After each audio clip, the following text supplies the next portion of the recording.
the rationale for Section 3 is invoking 9/11.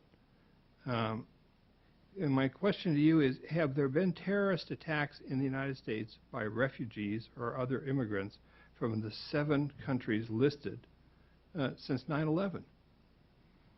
Your Honor, I don't know the specific details of attacks or planned attacks. I think I will point out, first of all, that the rationale for the order was not only 9/11. It was to protect the United States from the potential for terrorism.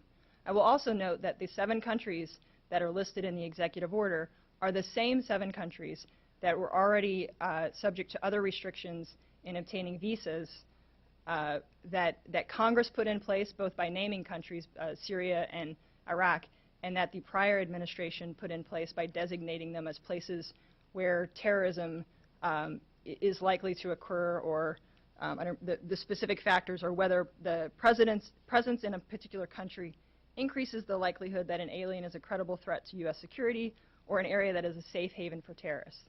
Well, let me walk you back then. You're from the Department of Justice, if I understand correctly. Yes. So you're aware of law enforcement. How many arrests have there been of foreign nationals for those 7 countries since 9/11? Your Honor, I don't have that information. I'm from the Civil Division, if that helps get me off the hook any. Well, let me tell you, the answer to that is none, as best I can tell. So, I mean, you know, you're here arguing on behalf of someone that says we have to protect the United States from these individuals coming from these countries, and there's no support for that. Your Honor, I think the point is that because this is a question of foreign affairs, because this is an area where Congress has delegated authority to the President to make these determinations, it's the President that gets to make the determinations, and the court doesn't have authority to look behind those determinations. They're essentially like determinations that are committed to agency discretion. Well, and we do think that, despite plaintiffs' claim that Kleindienst v. Manziel is directly on point, and that if the 4 corners of the executive order offer a facially legitimate and bona fide reason for it, which they do here, that the court can't look behind that.